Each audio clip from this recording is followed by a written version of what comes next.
Bonjour à toutes, bonjour à tous, très heureux de vous retrouver. On va parler petite phrase ce matin avec un Nicolas Sarkozy devenu modeste, et oui, et en amour d'Emmanuel Macron, un Mélenchon lui devenu grincheux et qui déteste François Hollande. On parlera aussi de la technique des mots doux du gouvernement pour faire passer les réformes ou l'art de la langue de bois.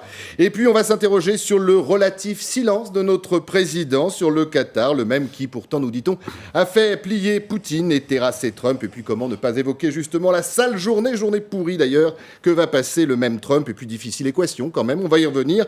Est-ce qu'un ministre, ça doit gagner ou démissionner? Et on va en parler avec monsieur André Berkoff, bonjour. Bonjour. Journaliste, polémiste, écrivain, Anne-Claire Ruel, bonjour Anne-Claire. Bonjour. Vous êtes fondatrice du board, enseignante en communication à Paris 13. Arnaud Benedetti, bonjour Arnaud. Bonjour. Professeur d'histoire de la communication à la Sorbonne. Et Jean-Marc Dumontet, bonjour. Producteur et homme de théâtre. On commence donc, mes amis, par ces indiscrétions signées du Canard enchaîné, cette sortie signée, elle, de Nicolas Sarkozy, regardez, et ce, 72 heures avant le premier tour des législatives, l'ex-président aurait même ajouté, je cite, « Ce type est incroyable, il fait un sans faute », et pourtant, écoutez, ce n'était pas il y a si longtemps, il s'agit bien sûr de Nicolas Sarkozy. Je suis dans la ville de François Baroin avec Christian qui sont des amis de longue date. On a partagé tellement de moments ensemble. Il y a des gens gentils autour de nous, ça me fait plaisir. Mais ça ne me fait pas plaisir pour la politique, comme on dit. Ça me fait plaisir parce que je suis français, que j'aime mon pays et que pour moi, je tourne jamais la page de mon pays, quelle que soit mon absence de rôle ou mon rôle. La politique, non, c'est fini. Mais l'amitié, la fidélité, les valeurs que je porte, non. Et voilà, et vous allez pouvoir, pendant que nous discutons de ça, revoir ce que pense visiblement Nicolas Sarkozy de notre président Emmanuel Macron. Ça va, André Berkoff, quand on écoute ça Magnifique, magnifique. Moi, j'aime bien Nicolas Sarkozy détendu, comme ça. Il est déjà Club Med. Enfin, Club Med, c'est un peu mieux quand même. Il est Cap-Nègre, disons. Puis voilà, il a quitté la politique, comme il dit. Il est venu voir ses amis. Il est venu voir surtout ses amis qui ne sont pas en très bonne position. Ah, mais justement... Et avant le saut, il les cajole. Avant qu'il y ait le fameux saut dans le fossé, vous voyez, ou sur la falaise. Il leur dit, mais je suis là, je suis fidèle, et puis amusez-vous. Mais on sait très bien quand même, pour celles et ceux qui nous regardent, qu'en général, ces indiscrétions dans le Canard enchaîné sont plutôt exactes, et elles ont quand même un sens. Oui, elles ont un sens, mais là, il est dans le registre amical, donc je crois qu'il est lui-même. Mais Sarkozy, c'est quelqu'un d'extrêmement humain. Il est même trop humain, parfois, comme dirait Nietzsche. C'est-à-dire que... Quand il dit que Emmanuel Macron est un type formidable, que c'est lui en mieux... Mais il doit le penser dans le moment. On peut en tout cas le créditer de cette sincérité. Sarkozy a commis tellement d'erreurs quand il a commencé son mandat, sur le plan de la communication, qu'il n'est pas tout à fait... j'allais dire illégitime qu'il trouve en Macron quelque chose qui réussisse.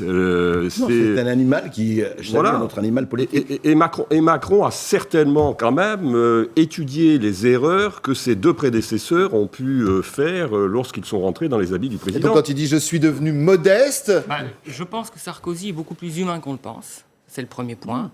Deuxièmement, c'est la fin d'un monde auquel il assiste, avec l'avènement de Macron, ce jeune président qui balaye tout et qui fait que les deux grands partis... Macron, c'est l'homme que lui aurait aimé être. Les deux grands partis vont être décimés. Les deux grands partis qui étaient aux manettes depuis 60 ans sont décimés, mais il va y avoir un résultat catastrophique dans les urnes pour eux.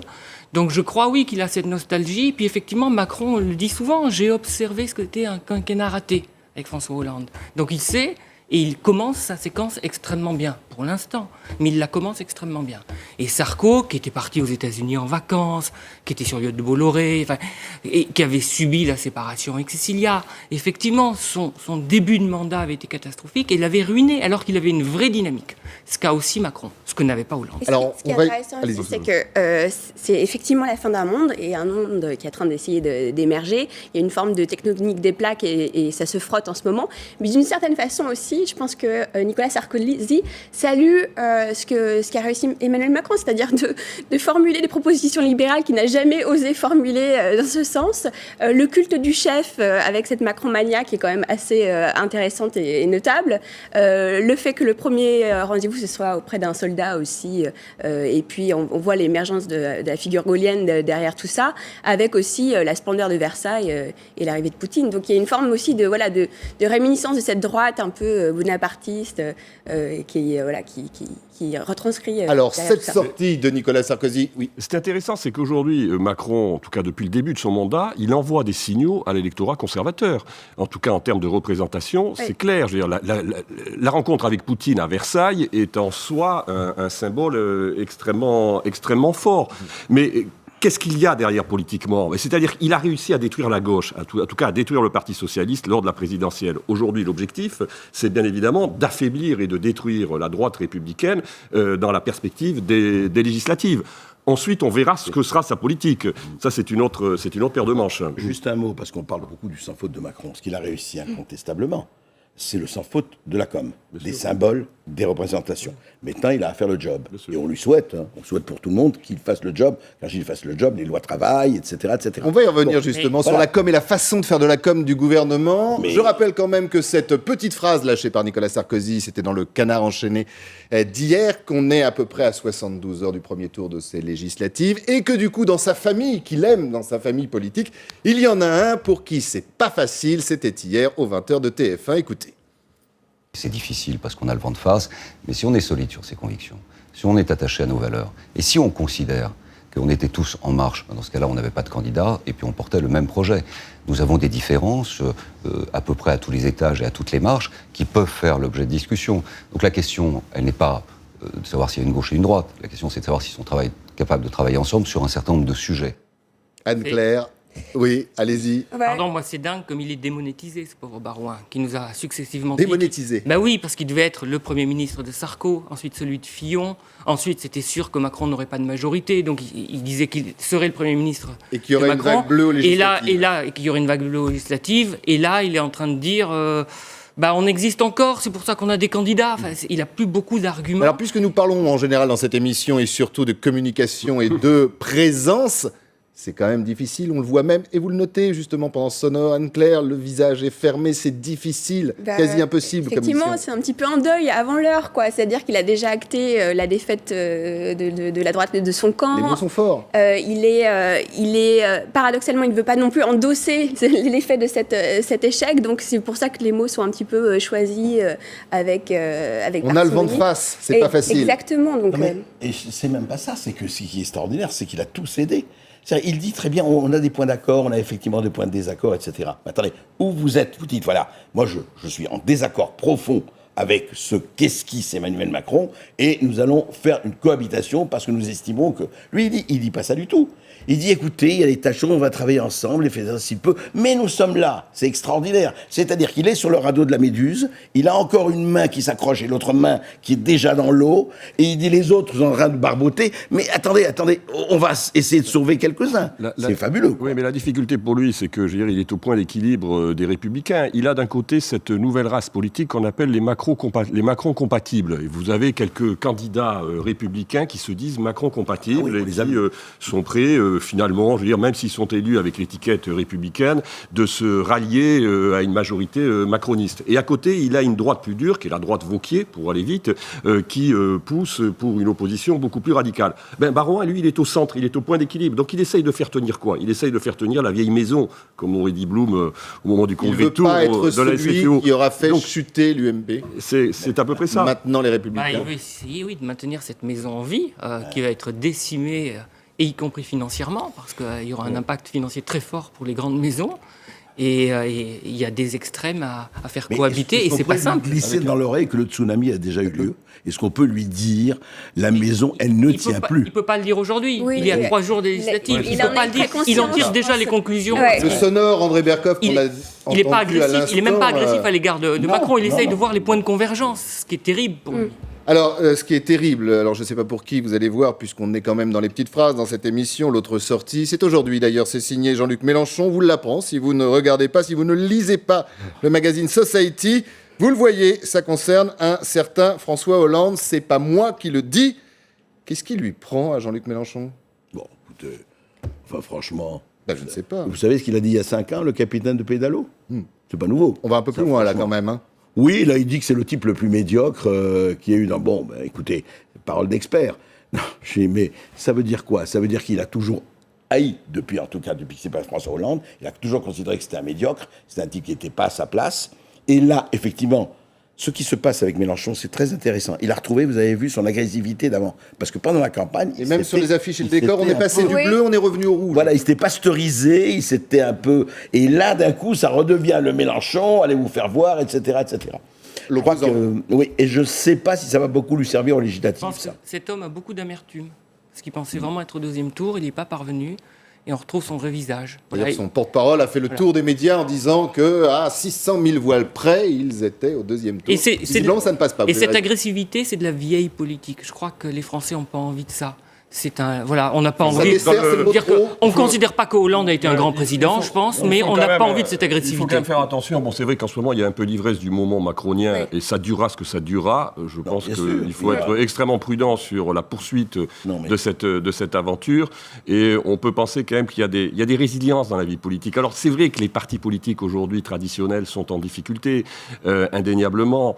Mais on va voir par la suite comment ça va se dérouler. Et je suis assez d'accord avec ce que disait André Berkoff. Aujourd'hui, qu'est-ce qu'on salue dans Macron? On salue une performance de communication. Est-ce qu'une performance de communication fait une politique? Ça, c'est la vraie question. En revanche, pardon, juste un mot. On va le voir juste un mot par ce que vous avez montré sur Mélenchon. Ce qui est très mauvais, c'est qu'il attaque quelqu'un qui n'est plus là. C'est fini. Oui, c'est-à-dire que c'est le combat du passé. Exactement. C'est trop facile. C'est là où c'est totalement contre-productif. C'est là où c'est totalement contre-productif d'un point de vue communication. Beaucoup plus light en ce qui concerne Emmanuel Macron.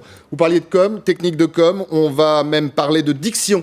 À l'instant, on va se pencher sur cette façon de parler aux élèves que nous sommes. D'un certain membre du gouvernement dans le rôle du professeur. Vous allez le voir, un certain Édouard Philippe, qui est aussi Premier ministre. Écoutez bien. Les organisations syndicales et patronales sont des partenaires. Toutes seront entendues, respectées et écoutées. Pas une organisation plus qu'une autre, pas une organisation moins qu'une autre. Nous devons être d'une vigilance absolue et que nous devons faire en sorte, tous les jours, toutes les nuits, à chaque instant, d'avoir la sécurité des Français dans nos priorités absolues. Là encore, vous aurez remarqué que quand je me déplace, j'essaie de faire en sorte de traiter le sujet du déplacement. Je n'ai pas vocation à commenter d'autres sujets et certainement pas vocation à commenter des informations qui n'en sont pas.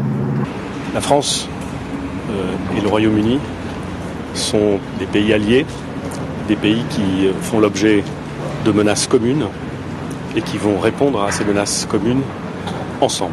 Toujours la discussion et puis l'action aussi. Discussion approfondie et action résolue. Et c'est la deuxième fois que vous venez dans le... Merci. Et dans le même genre, on parlera dans un instant d'un autre communicant du gouvernement, Monsieur Christophe Castaner, porte-parole de ce même gouvernement. Alors là, c'est intéressant. Je m'adresse peut-être à ceux qui enseignent. C'est marrant cette façon de parler aux Français, quel que soit le sujet. On détache les mots. Oui, je pense qu'il a été peut-être médiatraîné là, à son arrivée au pouvoir. Ils parlent tous à peu près de la même façon. Exactement, donc on pèse tous les mots, on reprend les questions de la réponse. Ça me rappelle un peu les premiers meetings d'Emmanuel Macron aussi, parce qu'il y a une forme de... il est assez novice aussi sur le premier plan de la scène nationale. Donc voilà, on fait attention à ce qu'il n'y ait pas de faux pas. On est les législatives arrivent et on sait très bien que par le passé, un mot maladroit peut coûter aussi un certain nombre de voix. Donc tout est pesé, pondéré. Oui, parce que jusqu'à se reprendre en reprenant juste derrière le même mot pour que tout le monde ait bien compris. Oui, on est dans les éléments de langage et on est dans une diction qui est particulièrement léchée. C'est un peu la mort de l'art oratoire et d'une certaine forme de rhétorique politique. On voit bien qu'on a une nouvelle génération qui est en train d'arriver et qui n'a certainement pas les mêmes réflexes et les mêmes pratiques oratoires que les grands tribuns que l'on a connus. Dont font partie par exemple des gens comme Mélenchon. Je crois surtout d'ailleurs que c'est une novlangue qui ne veut plus rien dire à personne et c'est une langue qui est aseptisée et ça participe de la déconnexion dont on n'arrête pas de parler entre...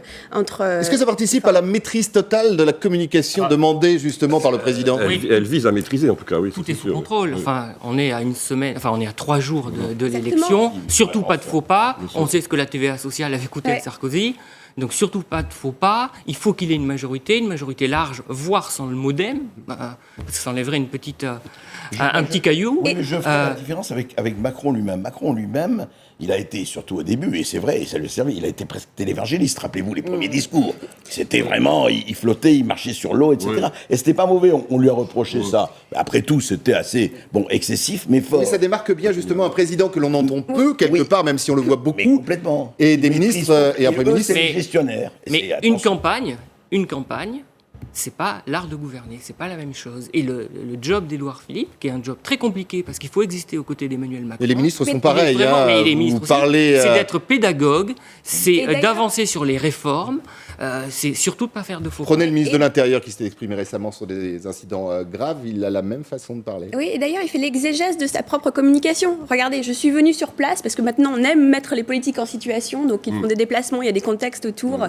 C'est de la communication aussi non verbale au sens beaucoup plus large, c'est-à-dire pas seulement les gestes, c'est vraiment le contexte dans lequel on s'inscrit.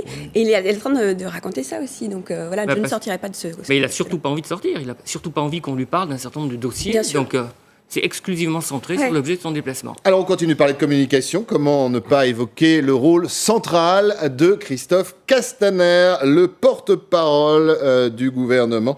Culture de la langue de bois, même sur les sujets sensibles. Alors il y a beaucoup d'exemples, bien évidemment, mais hier, la position de notre président sur un dossier sensible, brûlant, le Qatar. Alors, on a dit, bien évidemment, qu'Emmanuel Macron avait terrassé Donald Trump par une sévère poignée de main. On parlera de Trump dans un instant, d'ailleurs. Qu'il avait maté Poutine, le reléguant sur le siège passager d'une petite voiturette. On verra aussi les images. Mais alors, concernant le Qatar, écoutez bien le porte-parole du gouvernement.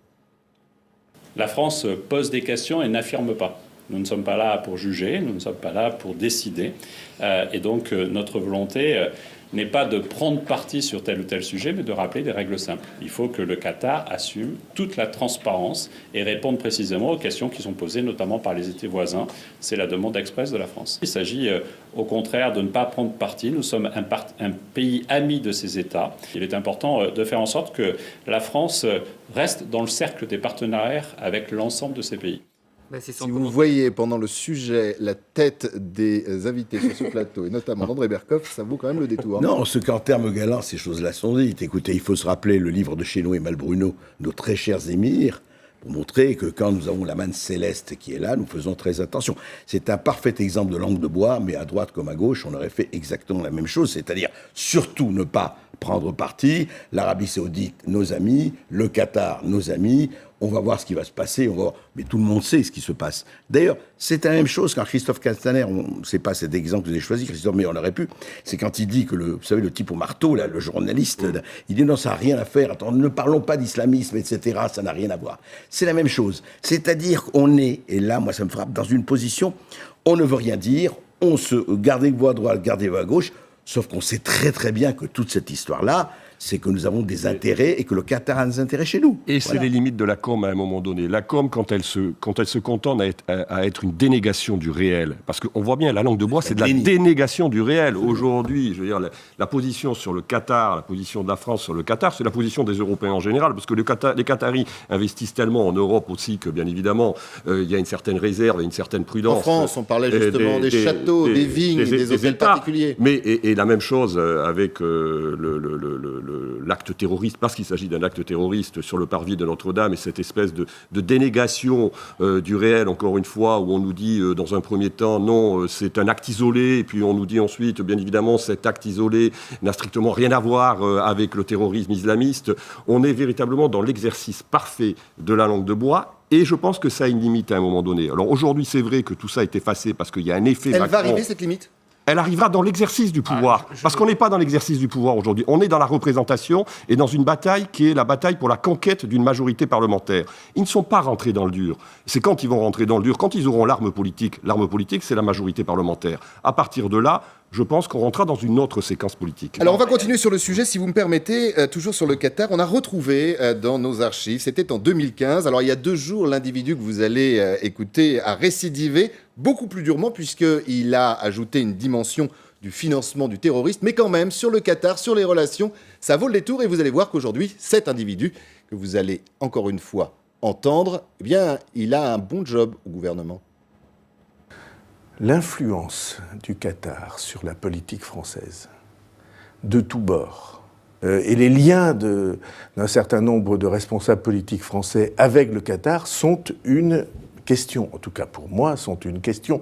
Il y a une intimité entre la politique du Qatar et la politique étrangère de la France. Il y a une prise d'influence, une forme d'influence très marquée du Qatar sur la politique française, oui, bien sûr. Petit changement d'exercice et de ton par rapport à Christophe Castaner tout à l'heure. Oui, en fait, il y a eu une période effectivement de conquête du pouvoir où tout est possible de dire, ou alors hors pouvoir, c'est-à-dire que là on était en 2015, et puis arrivé au pouvoir, la diplomatie s'impose à vous. D'une certaine façon, la diplomatie, on va dire plutôt la diplomatie d'influence, voire d'influence économique tout bonnement, et là il y a un petit changement. Mais il y a pire, il y a pire. Donald Trump, lui, c'est d'un tweet à une autre allocution qu'il change d'avis sur le Qatar, donc ça c'est aussi... oui, c'est encore autre chose. Il y a une chose, vous avez été assez dur avec François Bayrou, mon cher Christophe, parce qu'on aurait pu citer ce que disait François Bayrou d'un certain Emmanuel Macron, il y a encore un an. Je veux dire, Emmanuel Macron, c'est la finance. 6 mois, vous avez raison. C'est la finance. Moi, je me méfie quand même beaucoup. Qu'est-ce qu'il y a derrière Emmanuel Macron ? André, on a passé quelques extraits mardi dernier, effectivement. Je suis d'accord avec vous, on change. Voilà, on a le droit de changer, c'est politique, et voilà, c'est ce qu'on appelle les imbéciles. C'est-à-dire que c'est plus facile d'aller au frontal avec Donald Trump ou avec Vladimir Poutine, de le dire clair, haut et fort, qu'avec nos amis qataris. C'est pas ça. D'abord, sur Bayrou, je pense qu'il va avaler un certain nombre de couleuvres. Parce que ça fait longtemps qu'il est dans le jeu politique, avec un positionnement très original. Là, il est obligé de rentrer dans le rang. Et on voit d'ailleurs qu'il est assez muet et silencieux. Donc ça, c'est le premier point. Et puis effectivement, les politiques peuvent aussi changer d'avis. Ça arrive parce que toute la vie évolue. Donc eux aussi peuvent changer d'avis. Alors j'ai une question à vous poser. Est-ce qu'un ministre qui perd les élections doit démissionner ? Ils sont quelques-uns concernés. Avant de me répondre, je voudrais que l'on écoute, tiens, qui on va écouter à votre avis, le porte-parole du gouvernement, Christophe Castaner. Il y a des élections législatives dimanche prochain, et pour les moins chanceux, le dimanche d'après aussi. Et le président de la République a souhaité l'aborder. Il a souhaité l'aborder en disant qu'au fond, les Français avaient une réponse simple à apporter à une question simple. La question, c'est stop ou encore. La question, c'est est-ce qu'on veut de l'action ou de l'impuissance ? Et la question, c'est celle de savoir si on se place dans l'humilité, dans la conviction, ou plutôt dans l'affirmation et dans la dénonciation. Voilà, stop ou encore, qui a fait les bonnes heures et les bonnes audiences de RTL, effectivement. Vous avez raison de le souligner. Alors, moi, il faudrait quand même dire à Christophe Castaner que ce n'est pas la peine qu'il parle comme s'il annonçait le décès de sa famille ou de ses proches. Je veux dire, il peut aussi avoir, non pas un sourire, mais avoir un esquisse un peu plus décontracté. Deuxièmement, est-ce qu'on n'est pas tout simplement, mon cher André Berfort, dans ce qu'on disait il y a encore quelques minutes, c'est la peur du dérapage, la peur du mot de trop, le total contrôle. Ce sont des professionnels, ce ne sont pas des amateurs, ils savent ce qu'ils font, c'est pas Christophe Castaner n'est pas un perdreau de l'année, ça va, donc il peut y aller. Deuxièmement, je comprends très bien, il a raison. Aujourd'hui, l'objectif est d'obtenir la majorité absolue pour permettre à Macron de faire ce qu'il a à faire. Donc ça, c'est extrêmement maîtrisé. Le problème, c'est que il faut quand même ne pas hésiter à être un tout petit peu plus mordant, punchy. Il faut un peu de souffle, ça manque un peu de souffle. C'est scolaire et un peu laborieux. Voilà, c'est très scolaire, c'est au millimètre, surtout pas de dérapage. On a le sentiment d'avoir à chaque fois un professeur qui parle à ses élèves. Il faudrait quand même ça mettre en perspective avec l'ensemble des porte-paroles qui se sont succédés depuis un certain nombre d'années. C'est un des exercices les plus compliqués et les plus difficiles certainement au gouvernement que de porter une parole qui soit celle du gouvernement. Je ne suis pas sûr qu'il soit fondamentalement plus coincé que ses prédécesseurs. Mais ce qu'il y a d'un peu gênant quand même, c'est le ton qu'il emploie. Ça, je suis d'accord avec vous, c'est-à-dire qu'on a l'impression quand même qu'il nous parle un peu un peu comme à des imbéciles, je veux dire, qui ne sont pas susceptibles de comprendre exactement ce qui se passe. Donc ça, je pense qu'il faudra quand même qu'ils fassent un petit effort pour comprendre que le récepteur aussi est parfois un peu plus intelligent qu'il n'y paraît. C'est ça qui est très Le étonnant. récepteur étant effectivement parfois les lecteurs, on est d'accord. Exactement. C'est qu'on était censé faire de la politique un peu autrement, avec un côté justement très horizontal pour changer de monde, donc ce monde qui s'effondre, ce monde qui naît et qui est beaucoup plus venu de la société civile. Et finalement, on a un ton qui est très injonctif, qui est très infantilisant. Trévolien peut-être, non? Parce que ça fait longtemps qu'on n'en a pas parlé dans ce présent. Ils sont pas nés dans les fonds de la résistance, là, ça, je pense tous que- dans les uns que les autres. hein. Mais moi, j'arrive pas à voir Castaner autrement que sur la scène du meeting de Marseille, avec qui ne saute pas. Qui ne saute Ouais. pas. Oui, c'était moins dans le ton. Voilà, c'est peut-être pour ça c'est d'ailleurs un peu qu'il a moins dans le arrêté. En revanche, sur le fond de votre question, attendez, un ministre a gagné sa démission. Ben voilà, on c'est va y l'arrêt qu'il a revenir, donné. au fond. Eh ben, non, mais c'est pas une mauvaise chose. C'est la ça. règle qu'avait subie Juppé en 2007. Non, mais alors c'est la quand il règle, avait perdu. effectivement. hein, non, C'est la alors, règle, il n'y a rien c'est- d'original. C'est la Il regarde, tradition. Non, c'est pas c'est la la tradition républicaine. Ah, c'est Non, pas ça, la règle, il y a c'est eu- la tradition. C'est pas obligé, il est C'est pas obligé. Il y a eu un cas, c'était, je crois, ça nous ramène à, bien sûr, il y a de très nombreuses années, c'était en 88. Bernard Kouchner avait été candidat aux législatives. Il était, je crois, nommé secrétaire d'État à la santé, me semble-t-il, de François Mitterrand. Il avait été candidat aux législatives, il avait été battu, mais François Mitterrand l'avait maintenu à son poste. Donc c'est une tradition, c'est pas une règle. Ça dépend du président. Et puis ça dépend. Non, mais c'est vrai qu'il y a le précédent Juppé, qui est un précédent très fort sur le plan symbolique, qui avait été nommé, je crois, ministre d'État de l'environnement, de l'écologie, et qui avait été obligé de démissionner parce qu'il avait été battu. Et puis il y a dans sa le fantôme circonscription Ferrand à Bordeaux. aussi. Donc, qui est- Il y a... Non, mais quand je disais, il y a quelques ministres qui sont concernés. Vous Il avez y a Christophe effectivement Castaner en premier lieu. Oui. Castaner, vous Ferrand. avez Ferrand. Il y a Ferrand. Richard Ferrand. qui se présente. Et Édouard Philippe a expliqué d'ailleurs qu'il serait lavé par les urnes, ce qui est une conception assez originale. On se retrouve à l'époque d'Emmanueli qui se représentait alors qu'il était en pleine affaire urbaine. Fille de la justice, en fin de compte, les urnes. Oui, prévalent. les urnes laveraient tout. Moi, je n'adhère pas du tout à ça. Moins par les urnes. Oui, c'est ça. Il y a une séparation des pouvoirs, elle doit être respectée. C'est pas les urnes qui peuvent donner de la respectabilité à quelqu'un. Absolument. C'est pas compliqué pour les Français de comprendre entre une personne que l'on met à un poste ministre parce qu'il a ou elle a de réelles compétences et si les urnes décident, eh bien on s'en sépare. Christophe, vous voulez que je veux dire, aujourd'hui, ils veulent qu'il fasse le job. L'histoire, je ne dis pas qu'il ne faut pas être moral, il faut tout ce que vous voulez, la moralisation, la moraline, allez-y pour les pilules, l'injection, tout ce que vous voulez, en intraveineuse ou comme on veut. Le problème, c'est qui fait le job. Est-ce que le job sera fait? C'est là qu'on va juger les gens. Après, ça va être la même Non, mais chose. on peut pour perdre Trump les et ailleurs. élections en tant que député et faire le job en tant que ministre. Oui, sauf que là, c'est une règle édictée par Oui, le mais président il y de la a une République. légitimité. Enfin, c'est normal que le peuple parle et que le peuple soit respecté en l'occurrence. Non, c'est vrai. Ça veut dire que on peut... C'est-à-dire que quelqu'un qui se présente à la députation qui va perdre, c'est logique qu'il ne faut pas membre d'un gouvernement derrière. Puisqu'il a Pas été de désavoué. gouvernement. Il a été désavoué Arnaud par le peuple. n'a pas l'air totalement sur cette... Non, encore une fois, c'est une tradition dont on a quelques exemples qui viennent contredire cette tradition.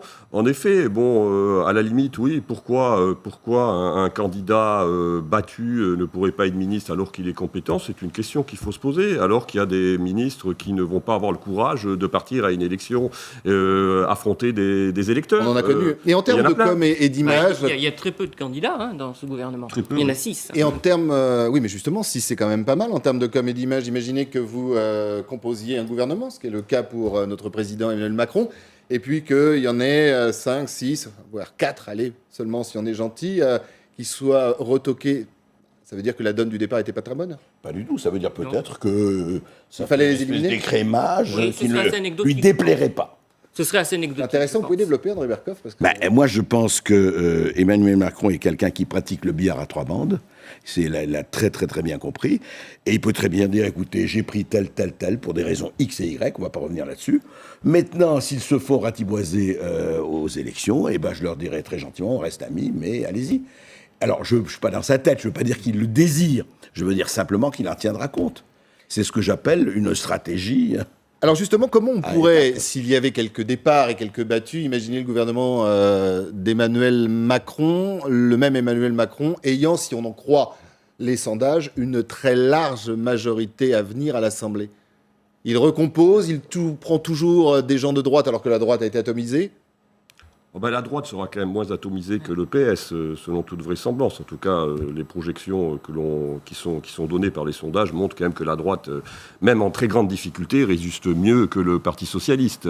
Donc il a donné déjà beaucoup de signaux à droite. Donc on peut penser qu'il pourra peut-être encore en donner, notamment pour une raison qui est assez, qui est pas négligeable, c'est que c'est vrai qu'il y a un grand nombre des candidats d'En Marche, quand même, je crois plus de la moitié, qui viennent pour l'essentiel du Parti socialiste, ou en tout cas de la gauche. Donc il peut avoir cette envie quand même de rééquilibrer encore sur sa droite ce nouveau gouvernement qu'il constituera après les élections législatives. Mais il y a aussi un fait quand même qui est important, c'est que si l'on en croit là aussi, en tout cas les études et les sondages, c'est que l'abstention sera extrêmement forte pour cette élection législative. Et ça aussi, ça nous dit quelque chose sur l'état du pays. Ça veut dire que quand même, certes, il aura une majorité large, mais une majorité large avec un taux d'abstention considérable. Oui, mais peut-être parce que les Français en ont un peu marre de voter. Ils ont voté pour des primaires, ils ont voté pour des présidentielles. Je pense qu'ils sont un peu perdus. Ils sont désappointés. Ils sont désappointés. Les deux grands repères sont vraiment par terre. Il y a une force politique qui émerge, mais quand même, qui connaît le candidat En Marche, qui connaît le candidat En Marche. L'omniprésence et l'omnipotence d'une nouvelle force politique. Non, c'est pas la limite, c'est qu'elle est encore très inconnue. Je pense que personne ne connaît son candidat dans les circonscriptions. Donc c'est pas simple. C'est pas simple. Alors justement, est-ce qu'il n'y aura pas une prime à l'image et à l'ancien, celui qui est là déjà? Non, franchement pas. Non, mais par contre, je pense que Emmanuel Macron, finalement, n'a pas tout intérêt d'avoir une vague d'En Marche au Parlement, parce que si vous réduisez à néant la biodiversité des partis politiques, c'est bien la première fois que peut-être que la droite sera vraiment écologiste sur ce coup-là, c'est compliqué pour lui, parce qu'il sera obligé d'avoir une certaine forme de résultat.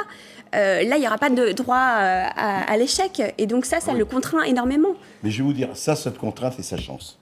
Honnêtement, on est arrivé à un stade de décomposition tel, parce que ce n'est pas Macron qui a fait ça, c'est que derrière, il y avait vraiment une décomposition des deux grands partis de gouvernement, de la droite, qui a commencé il y a 10 ans, 15 ans, qui est arrivé à maturité, et lui est arrivé à ce moment-là, et il a chimiquement montré ce qui s'est passé.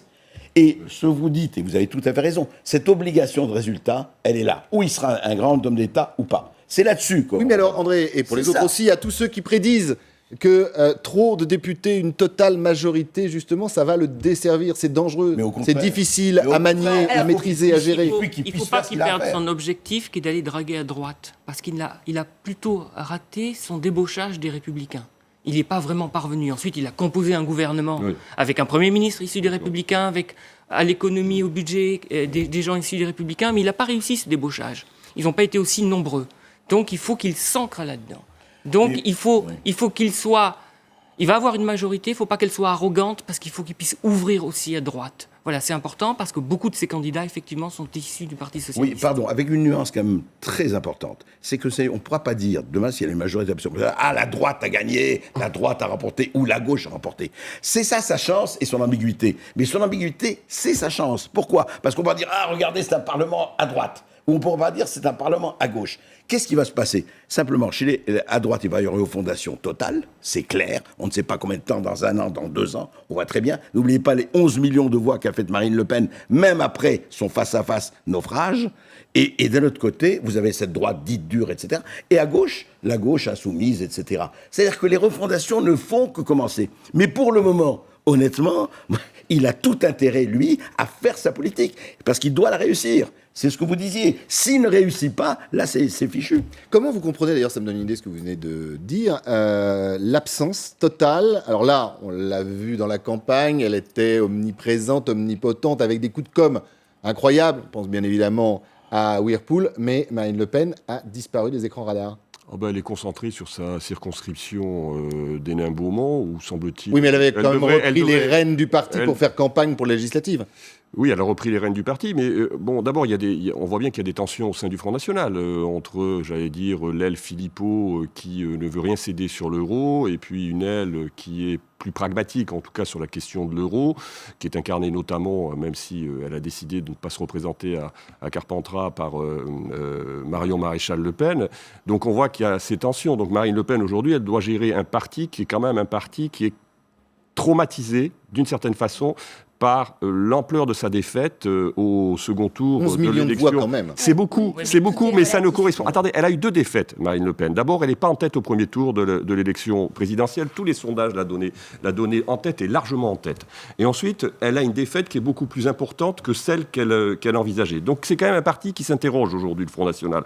Donc je pense qu'aujourd'hui, l'enjeu pour le Front National, c'est d'essayer, et ça va être difficile, de constituer un groupe parlementaire. Et si elle constitue un groupe parlementaire, d'une certaine façon, elle re-rentre dans le jeu, parce que, je rappelle, il n'y a pas eu de groupe parlementaire du Front National depuis 1986, c'est-à-dire depuis l'instauration de la proportionnelle par François Mitterrand. Donc, elle arrivera à reconstituer, enfin, à reconvertir un demi-échec en demi-succès si elle ramène un groupe parlementaire au Front National à l'Assemblée nationale. Ils sont groggy.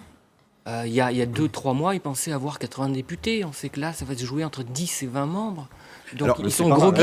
Je reprendrai la formule de Christophe Castaner, porte-parole du gouvernement, et peut-être du président Macron. Oui, allez-y dans le même temps. Christophe Castaner, porte-parole du gouvernement. Voilà, j'ai bien dit.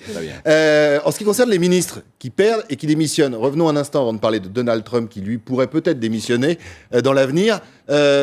Marine Le Pen perd les élections à Hénin-Beaumont.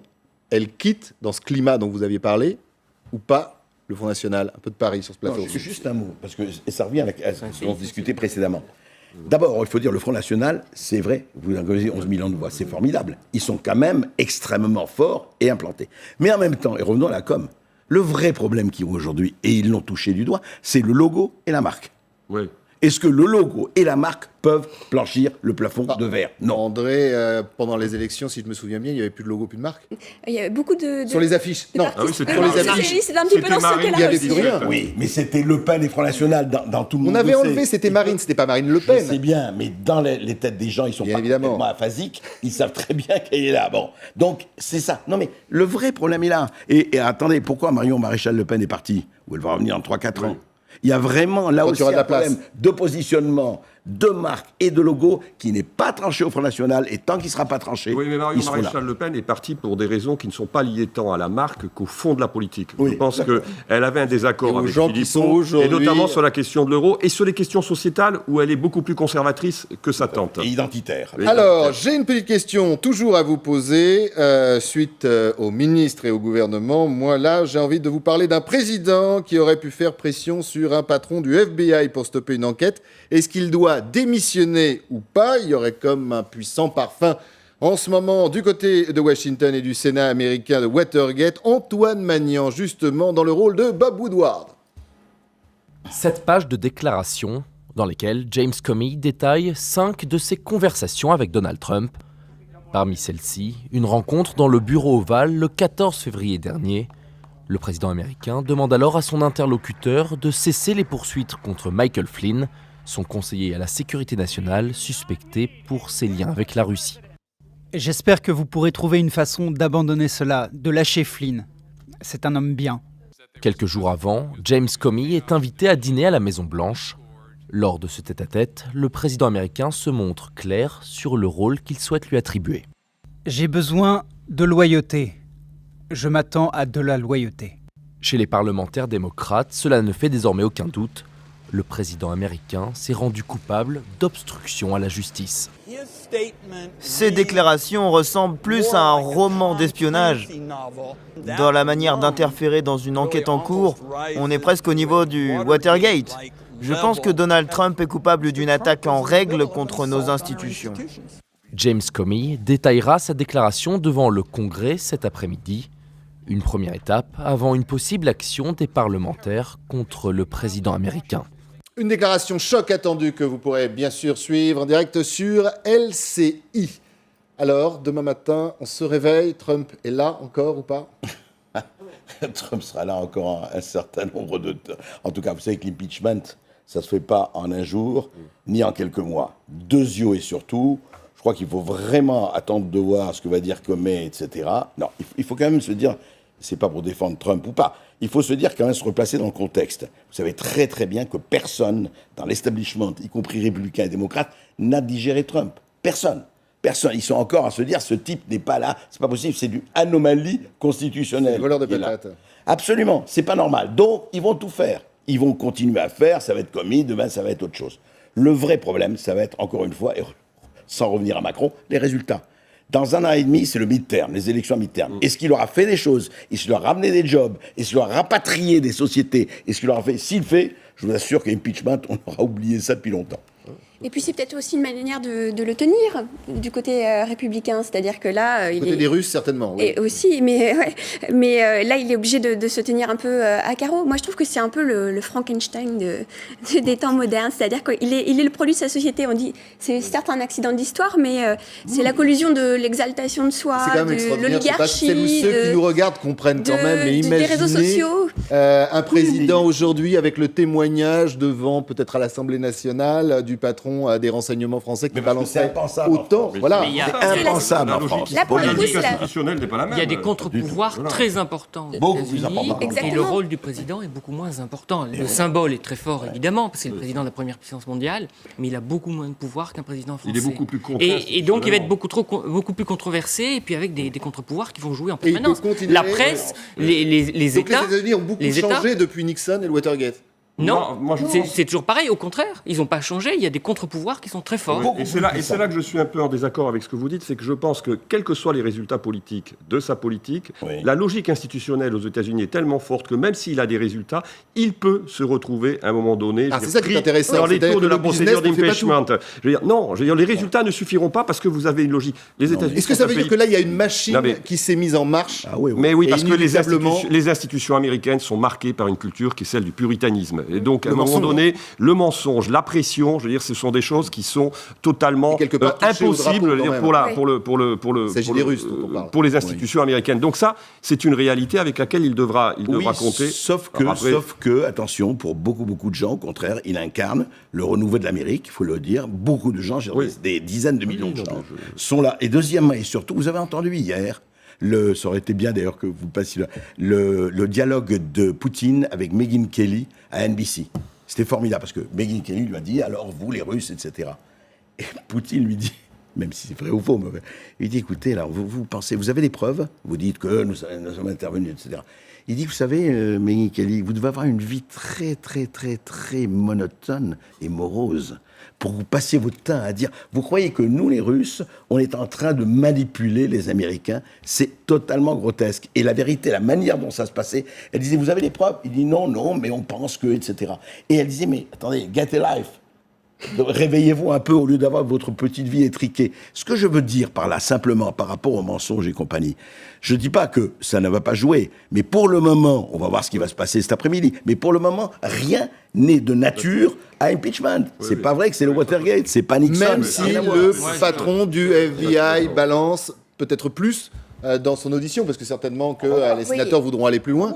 On va voir. Il faut juger sur pièce, effectivement, on verra, mais il y a en tout cas 43% des Américains qui seraient favorables au lancement de cette procédure, donc c'est pas rien quand même. C'est arrivé 3 fois précédemment. Voilà, on va voir ce qui va se passer, mais je vais vous dire une chose, enfin, ça nous emmène trop loin, mais il faudrait un jour reparler de l'histoire des accords de Paris, de tout ça, c'est-à-dire que tout ce qu'il fait, lui, c'est en rupture. Alors effectivement, on dit, mais qu'est-ce que c'est que cette espèce de type? Mais les accords de Paris, attendez un mot, juste un mot. Vous n'y croyez pas, l'histoire de la poignée de main, parce que Emmanuel Macron a serré trop fort, et donc lui a dit, puisque c'est ça... C'est les Français qui interprètent ça. Ça, c'est les Français. Oui, qu'il s'est fâché à cause de ça. Non, mais Emmanuel Macron, c'est le petit Mickey qui n'a pas peur des gros. Non, par contre, ce qui est intéressant aussi de voir, c'est que quand même, en quelques jours, là, il rebat les cartes mondiales. C'est-à-dire qu'il affaiblit le lien avec les Européens, et du coup, il y a une forme de reprise du pouvoir des Européens. Il joue un drôle de jeu avec l'Arabie Saoudite, c'est-à-dire la caresse, la claque aussi, d'une certaine façon. Mais voilà, après avoir été quand même récupéré 340 et quelques milliards. 380 milliards. Merci. Et puis ces accords de Paris, avec ce multilatéralisme qui est un peu remis en cause, c'est assez impressionnant. Sur les accords de Paris, il n'y a qu'en Europe où on peut être surpris de la position de Trump sur les accords de Paris. C'est cohérent avec sa campagne, c'est cohérent avec ce qu'il dit, c'est cohérent avec son opinion. C'est les pressions de sa fille, quelque part, qui ont fait douter de sa position. Mais c'est même cohérent avec son opinion publique, qui est plutôt favorable. Et en plus, quand même, il y a un fait extrêmement important, c'est qu'il est en début de mandat. Pourquoi voulons-nous qu'il trahisse ses engagements en début de mandat? Donc, il est tout à fait logique avec son logiciel politique. Que l'on n'aime pas, c'est pas une question d'après de jugement de... Un homme politique qui suit ce qu'il dit dans sa campagne. Mais c'est c'est une faute de goût. C'est discours. Là, vous avez Emmanuel Macron quand même, André. Il est quand même beaucoup plus imprévisible que ça. On voit sur les frappes quand même en Syrie qui ont surpris tout le monde. Donc je crois qu'il va être conforme à ce qu'on attend, c'est-à-dire imprévisible. Alors par moment il sera imprévisible conforme à ce qu'il avait dit, et puis par moment il sera imprévisible parce qu'il l'est vraiment. Merci à tous les quatre. Désolé, vous n'entendez pas encore la petite musique. Si, elle arrive. C'est la fin de cette émission. Merci à vous de nous regarder. Je voudrais quand même adresser un petit message personnel à David Pujadas, dont c'est le dernier JT ce soir. Bravo, courage, amitié, et il y a une vie après le 20h.